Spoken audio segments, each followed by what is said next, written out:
Bonjour à tous, bonjour à toutes, bienvenue dans un nouvel épisode de podcast. Aujourd'hui je reviens vers vous d'un endroit un peu différent. Donc je suis près du Luxembourg où mon copain habite avec deux amis.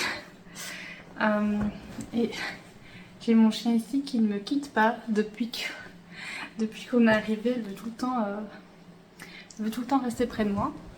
Donc moi je ne porte aucun tricot aujourd'hui, mais elle porte, je vais vous montrer, elle porte un petit pull que je lui ai tricoté en laine assez épaisse de chez Action.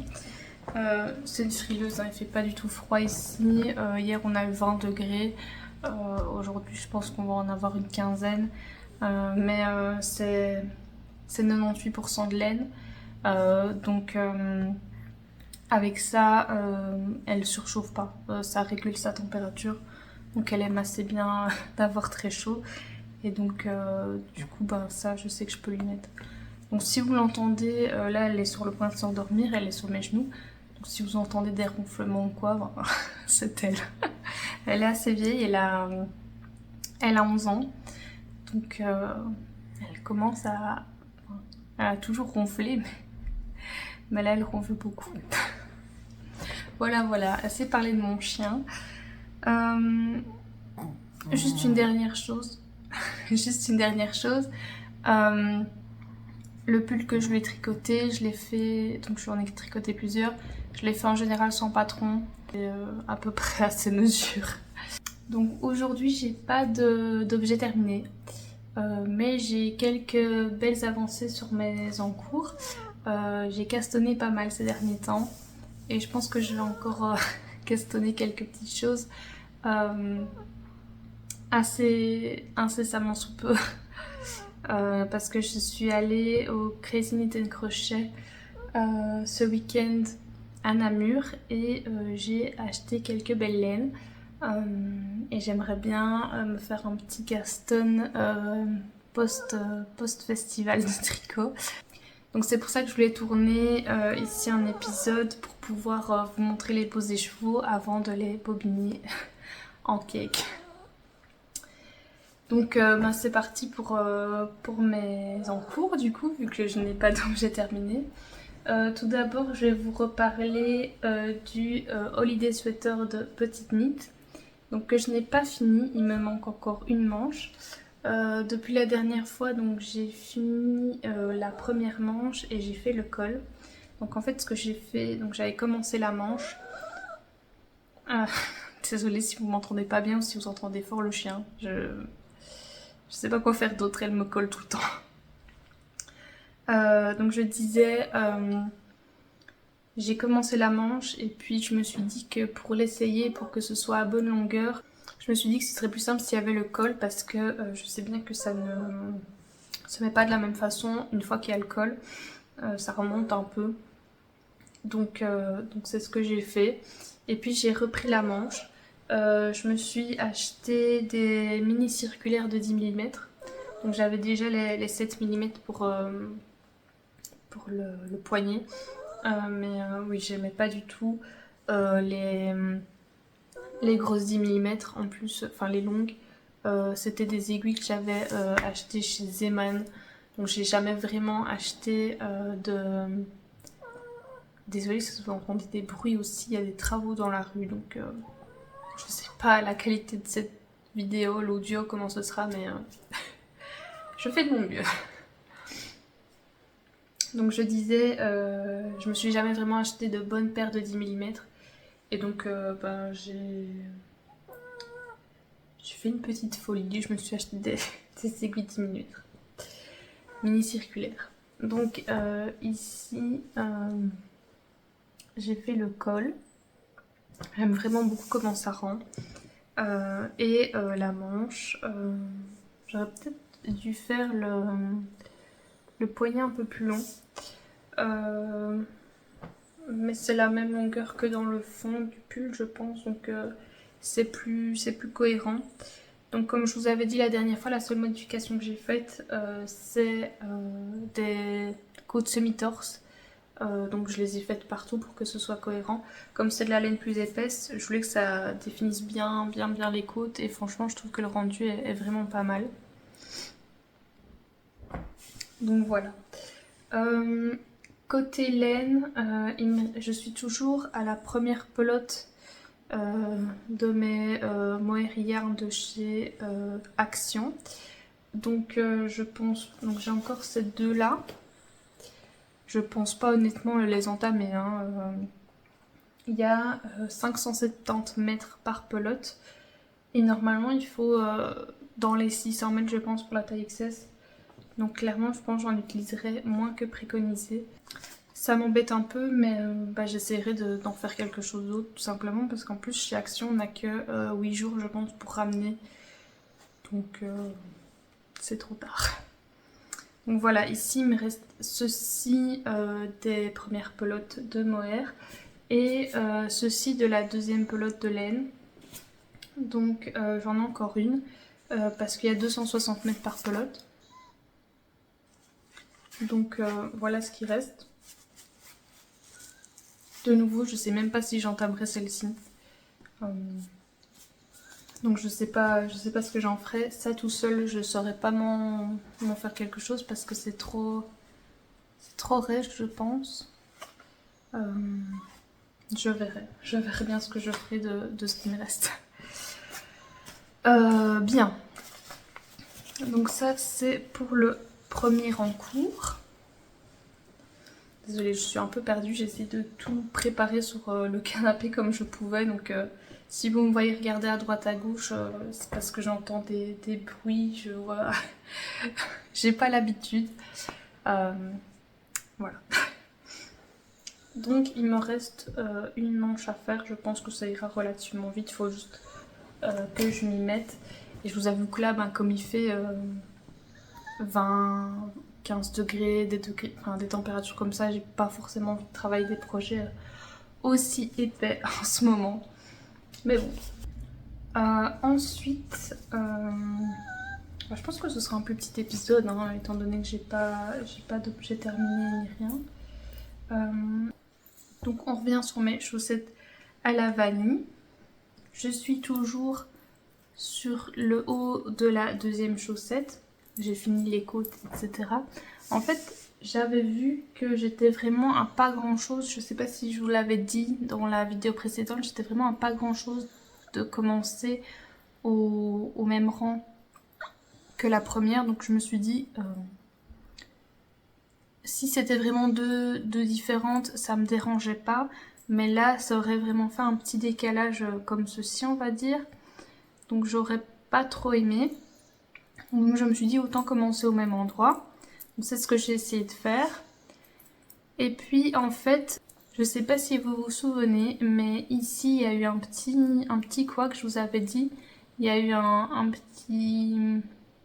Il y avait un petit nœud dans la pelote. Et en fait, je pensais que c'était juste passer à la couleur d'après. Mais en fait, non, pas du tout. Je sais pas si vous allez voir, mais ici, donc on a rose, brun, un autre rose, orange. Et puis là, on est repassé au rose brun. Et donc, en fait, ça faisait rose, brun, un autre rose, orange. Et puis, en fait, ça devait continuer comme ceci. Et donc, en fait, ça a fait ceci. Ça a fait comme ça. Donc en fait, elles seront pas du tout pareilles à partir de cet endroit-là. Et j'ai hésité à couper dans la pelote pour retomber sur le même endroit. Mais je me suis dit, je pense qu'à partir de là, ce sera quand même dans la chaussure. Ça se verra pas trop. Et puis, il faudrait vraiment couper beaucoup de la pelote. Donc, j'ai vraiment pas eu de chance avec cette pelote. Déjà, le fait qu'il y ait un nœud, ça m'avait un peu embêtée. Mais là, franchement, quand j'ai vu à quel point ça allait changer la disposition des couleurs, ça m'a vraiment beaucoup embêtée. C'est quand même... Le concept de la laine, c'est de faire des lignes. En plus, je pense qu'ils disent que c'est pour faire des chaussettes pareilles.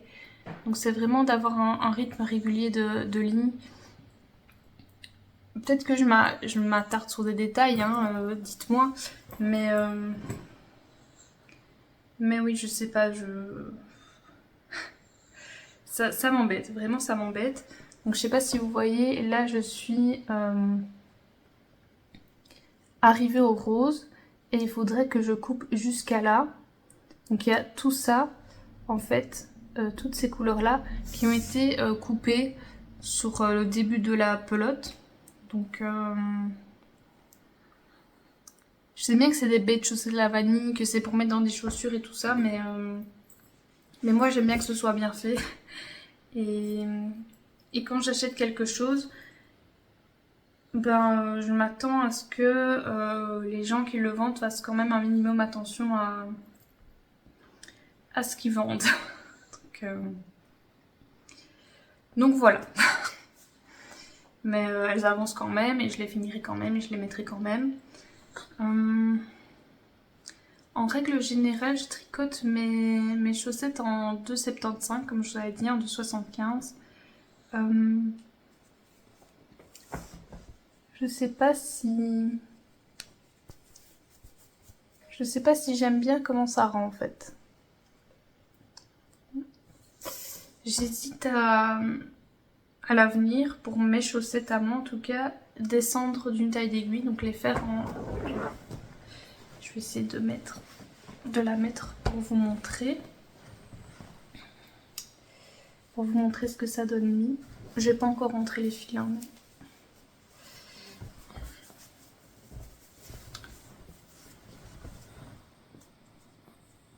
Donc ici elle est un peu plus courte, mais ça c'est fait exprès. J'aime parce que apparemment elle se...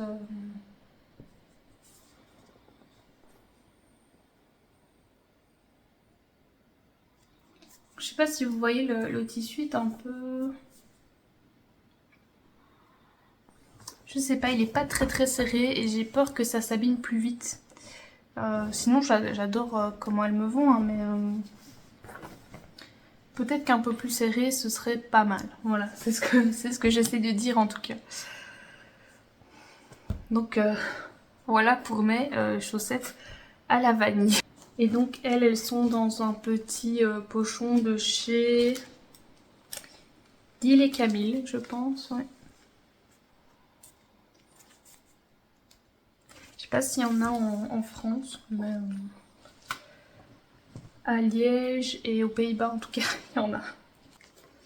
Donc ça franchement pour une paire de chaussettes à la vanille, c'est parfait. Ensuite, dans ma trousse Hélène Fabrics, j'ai mis, je sais pas si vous vous souvenez, la dernière fois je vous avais dit que j'avais mis, pour me faire ma prochaine paire de chaussettes, pour me faire les lavender, je sais plus quoi, les chaussettes lavande de Charlotte Stone. Mais finalement, comme j'ai monté autre chose entre temps, ben, je l'ai transvasé là-dedans. Donc c'est avec des pelotes de Lima que j'avais dans mon stash. Bon, j'ai rien acheté. Donc ici, il y a la couleur 58-20. C'est un peu en mauve comme ça. Alors le gris... J'ai peur de me tromper.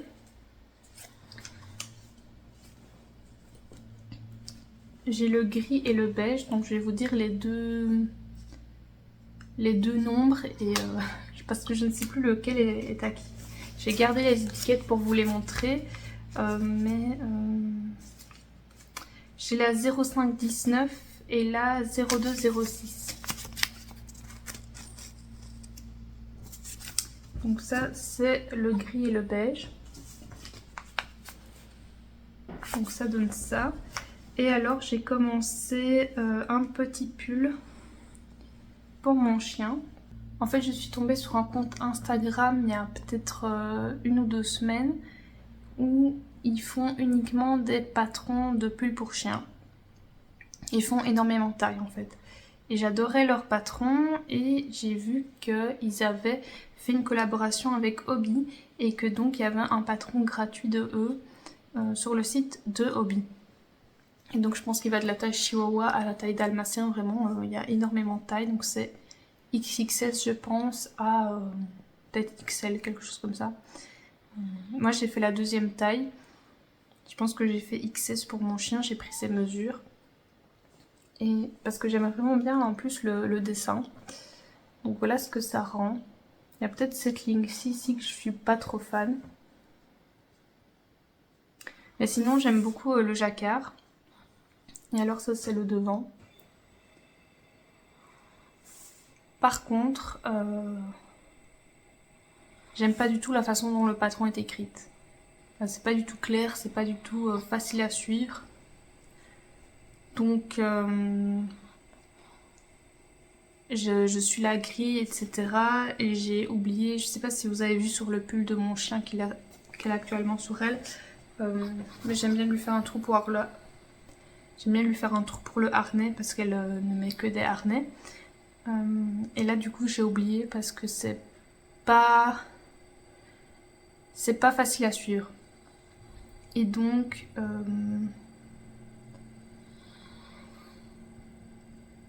j'ai fait un peu les pattes différemment parce qu'elle aime pas d'avoir des pattes longues, elle se trébuche dedans, enfin bref. Et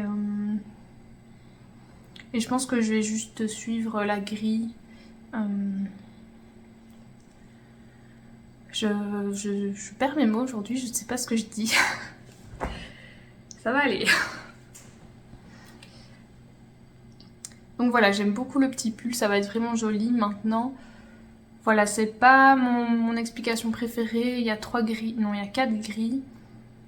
Franchement, je comprends pas pourquoi il n'y en a pas qu'une.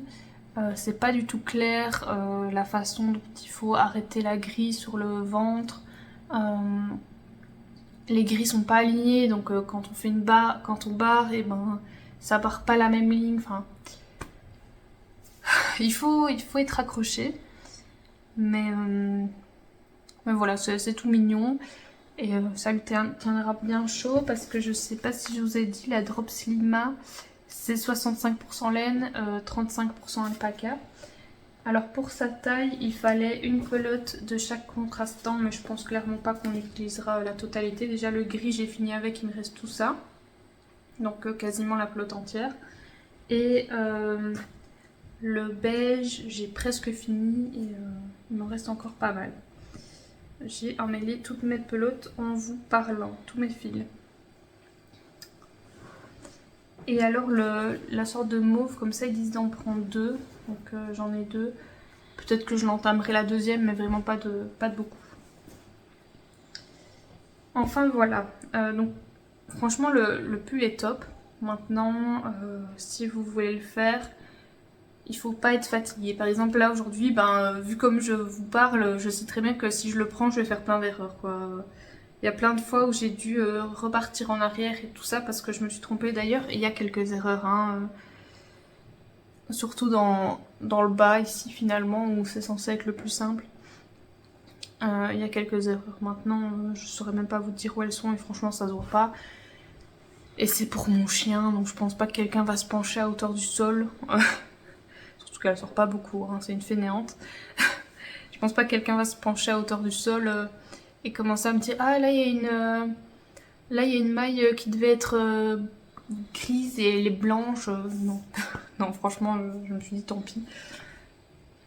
Mais il faut être en pleine capacité de son cerveau pour travailler là-dessus en tout cas.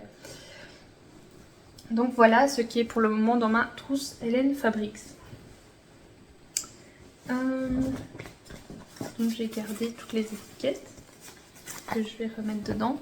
Ah oui, je le tricote sur du 4 mm, je vous ai pas dit. Et alors j'ai mis mes mini circulaires parce qu'avec les longues, j'arrivais pas à tricoter en rond quoi. Et je déteste le Magic Loop. Donc j'essaye le plus possible, je sais pas si vous avez remarqué, de tricoter en rond avec des mini circulaires, tout ce que je peux. Parce que franchement c'est quelque chose que je n'aime pas. Bien. C'est tout pour mes encours en fait. Ah si, en fait j'avais un objet terminé, je viens de me souvenir, mais il a été offert. Donc je vous avais parlé que j'étais en train de faire une Sophie Shawl à ma filleule pour son anniversaire et je la voyais le jeudi. Et donc je voulais à tout prix que ce soit fini pour lui offrir le jeudi. Je n'ai pas eu le temps, j'ai presque fini. Et donc du coup, ce que j'ai fait, comme ma maman travaille avec sa maman, je lui ai donné le lendemain pour qu'elle aille au travail avec. Donc elle n'est pas bloquée maintenant, c'est que 25% de laine je pense. Donc il n'y a pas non plus énormément besoin de bloquer ce genre d'ouvrage, c'est majoritairement des laines synthétiques. Donc je pense pas que ça change grand chose. Donc j'avais tricoté en 4,5 comme je vous avais dit. Malheureusement j'ai même pas eu le temps de prendre de photos tellement je me suis dépêchée de le finir, de rentrer les fils avant d'aller dormir ce jour-là. Parce qu'en fait le lendemain, enfin peut-être pas le lendemain mais en tout cas après, étant donné que c'était les vacances scolaires ont commencé là, elle partait en Bretagne, donc je voulais vraiment qu'elle aille pour la Bretagne, pour quand il fait frais et tout ça, qu'ils vont se promener. Donc je me suis dépêchée, j'ai pas pris de photos ni rien parce que il faisait nuit noire, la luminosité aurait été catastrophique et ça servait à rien. Donc j'ai fait des augmentations jusqu'à obtenir à peu près la même hauteur que les autres Sophie Shawl que j'ai fait auparavant. Et puis en fait j'ai continué un peu droit pour arriver à la bonne longueur. Et puis je suis repartie en diminution. Donc elle a une forme un peu différente. Mais je pense que ça fait le job. Étant donné que normalement la Sophie Shawl se tricote en 3,5 et que j'avais pris de la laine plus épaisse, je suis un peu adaptée mais rien de significatif. Donc voilà pourquoi j'ai si peu d'encours entre guillemets. Et donc du coup ça c'était la semaine dernière. Et puis samedi et dimanche j'avais très mal aux mains. Donc je me suis vraiment fait un week-end sans tricot. C'était horrible. Vraiment moi le tricot c'est quelque chose que j'adore. J'en ferais bien tout le temps. Et là 2 jours, vous allez me dire ça va c'est 2 jours. 2 jours sans tricot franchement c'était dur. Mais je me suis dit que j'en avais besoin. En plus on a fait le trajet donc de Liège à Namur et de Namur à Liège. Dans plus de 2 heures de trajet en général quand on est en voiture, je tricote sur une chaussette ou autre. Là je me suis dit vraiment non il fallait vraiment pas. Le lendemain on est venu de Liège jusqu'à près d'Arlon. Donc de nouveau ça fait presque 2 heures de trajet. Je n'ai de nouveau pas tricoté. Donc c'était... Mais là franchement je sens que ça va beaucoup mieux. Donc parfois il faut. Bien. Ensuite, je vais vous parler d'une dernière chose avant de vous montrer ce que j'ai acheté au Knit It. J'ai refait un échantillon donc, pour le pull de ma mamie. Donc je vous avais dit j'avais fait avec les mini circulaires l'autre échantillon de 7 mm. Donc là ce que j'ai fait avec les grandes circulaires de 7 mm et j'étais à 9 cm et demi. Donc avec le précédent j'étais à 9 cm, là on se retrouve à 9 cm et demi. Et donc en dessous j'ai fait avec les 8 mm, j'ai dit 7 cm, 7 mm, je sais plus. Et là j'ai fait avec les 8 mm et je suis au 10 cm recommandé. Et encore une fois, comme c'est une laine majoritairement acrylique et synthétique, je pense pas que ça changera énormément mon blocage. Donc je sais pas ce que vous en pensez. Moi ça m'a l'air pas mal. Franchement on voit un petit peu à travers quand je le mets comme ça. Mais c'est minime quoi. Je pense que le brin de mohair, enfin de mohair entre guillemets, va quand même un peu gonfler si je le lave ou quoi. Donc je pense que ça ira. Puis c'est un gilet donc elle ne mettra pas rien en dessous non plus. Donc voilà, on voit quand même bien la différence entre donc ici au-dessus. Donc ici au-dessus on a cette. Ici au-dessus on est sur les aiguilles 7 mm et en dessous on est sur les aiguilles 8 mm. On voit quand même bien la différence. Donc voilà, donc ça je l'ai pris avec moi aussi. Je me suis dit que j'allais peut-être le castonner cette semaine. J'avais prévu du coup de finir en fait mon pull ce week-end. Bah, malheureusement j'ai pas su.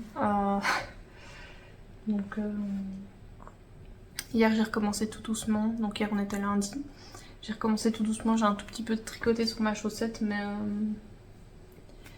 mais j'essaie de faire attention à mes mains. Donc voilà. Donc maintenant passons au butin. Si vous me suivez sur Instagram, bah, j'ai déjà posté des photos donc vous avez déjà vu. Mais je vais quand même vous présenter les laines que j'ai achetées. Donc comme on était dans les 100 premiers à arriver, on a reçu un super pochon où j'ai mis tous mes achats. Donc franchement, ça commence à lécher.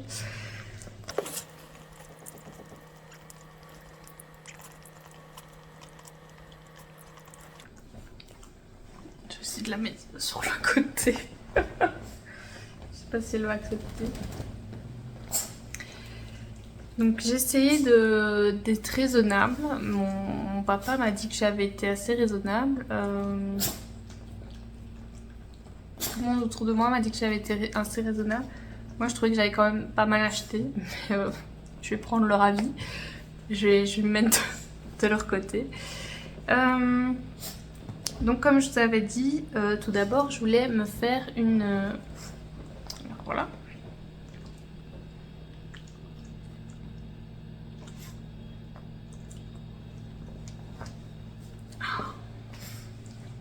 En plus elle pète.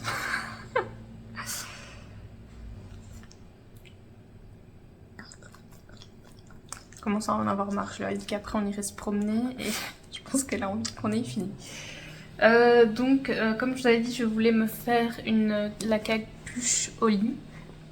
Donc il me fallait un brin de fingering et un brin de lace. Donc ce que j'ai fait, j'ai d'abord fait un tour de tous les exposants pour voir ce qu'ils avaient chacun, pour pas me ruer sur la première laine que je voyais.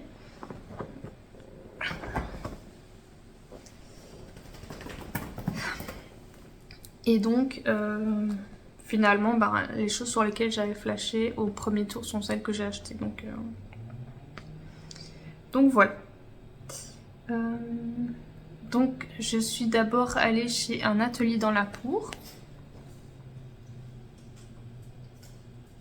Et vous voyez par la même occasion le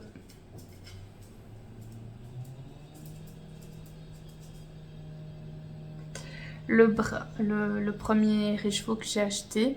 Donc c'est la base Almelias en full pink. Donc c'est 42% baby alpaga, 35% soie, 13% mérino et 100% yak.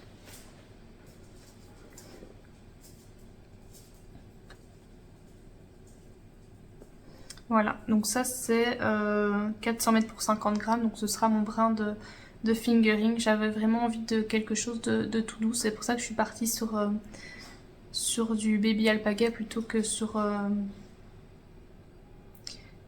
de...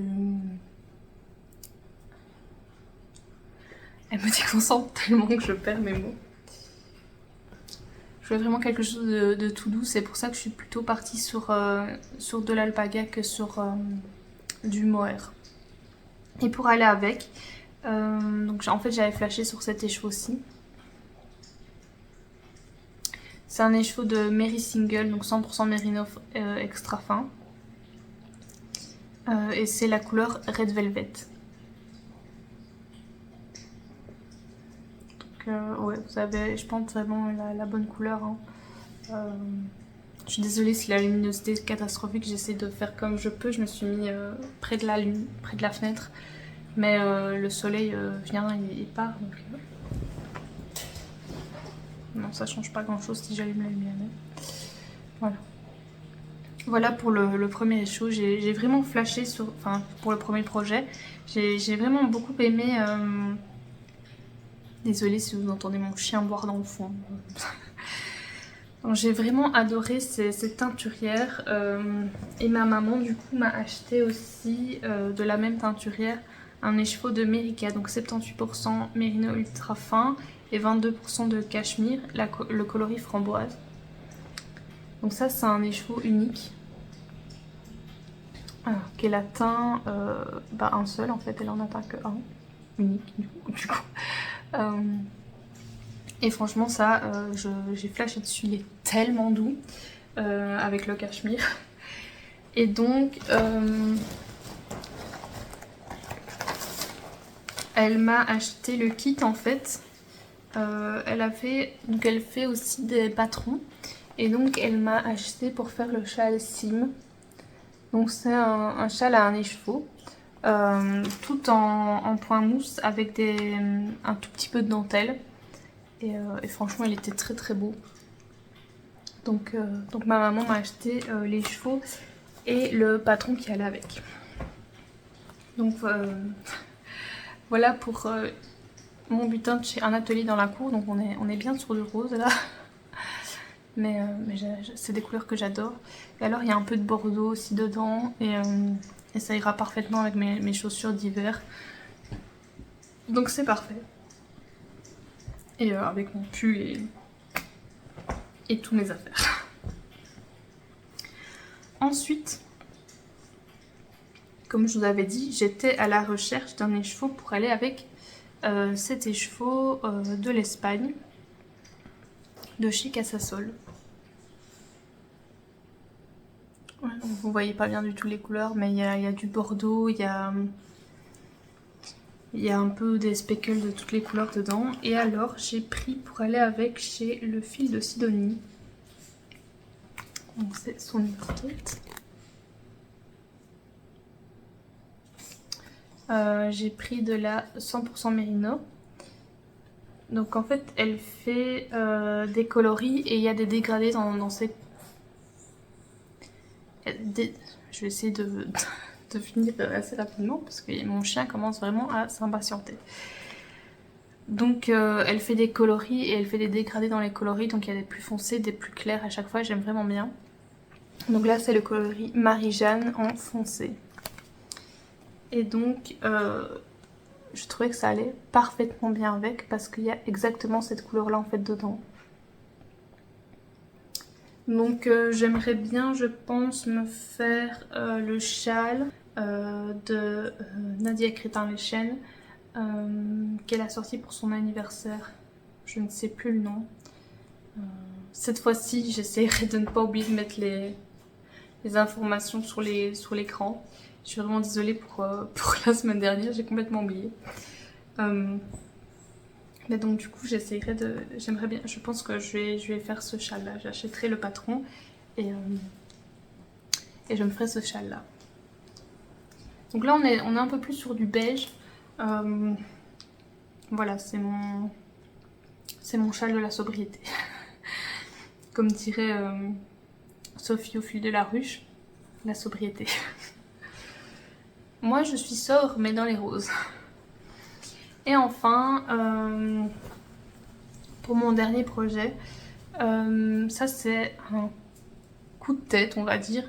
Sur le stand de Tricot et Stitch, elle avait le Asif Tea Light de présenter, d'exposer. Et j'ai vraiment flashé dessus.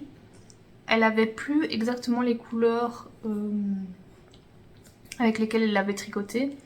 Mais j'ai beaucoup aimé ce combo-ci. Donc ici, je ne sais pas si vous allez voir, mais c'est de la Stellina. Donc on est sur 75% Merino Superwash, 20% nylon et 5% Stellina. Et c'est la couleur Spell. Et avec, j'ai pris le 64% kit mohair, 36% soie du coloris assorti. Et elle m'a dit Elle m'a dit c'est marrant parce que quand elle l'a teint, elle s'est dit que c'était vraiment les couleurs, enfin la version automnale de la laine avec laquelle elle a tricoté son Azifiti. Donc elle trouvait ça vraiment marrant que je choisisse ces échos là. Donc franchement j'ai flashé, hein, j'ai craqué. Regardez-moi cette beauté, c'est juste magnifique. Franchement le travail de teinture là-bas, il y avait des artistes, j'ai envie de dire, il y avait des teinturiers vraiment... Enfin, ce qu'ils faisaient, c'est juste magnifique. J'avais envie de tout acheter. Et, et voilà, il faut savoir raison garder. Je suis vraiment hyper heureuse déjà de tout ce que j'ai pris. De mon petit butin. Je suis vraiment super contente. Donc voilà, je voulais faire cette vidéo. J'ai pas fini. Il me reste une chose à vous montrer. Chez Madeleine et Philibert, ils avaient des kits de mini. Ils avaient des kits de mini et alors j'ai flashé sur un. Donc c'est 5 mini de 20 grammes. Et alors ça, je sais pas encore ce que je vais faire avec. J'essaie de pas trop le faire bouger pour qu'il n'y ait pas trop de bruit. C'est 5 mini de 20 grammes et je sais pas encore ce que je vais faire avec, mais ça me tracasse pas trop vu que ce sont des mini. Peut-être les mettre dans un châle par après quand j'en aurai plusieurs. Mais voilà, franchement,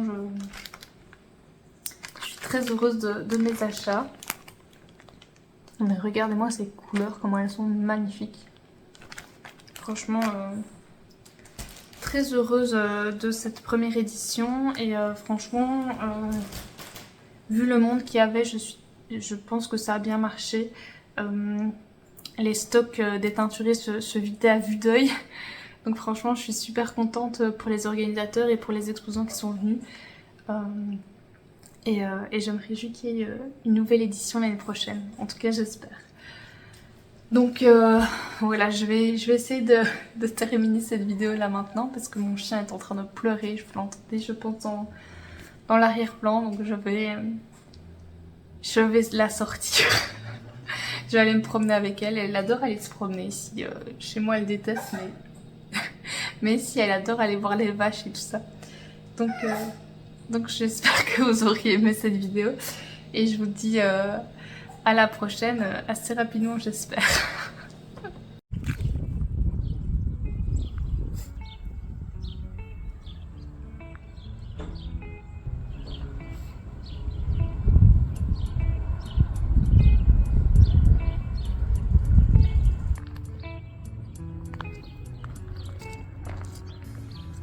Remember the day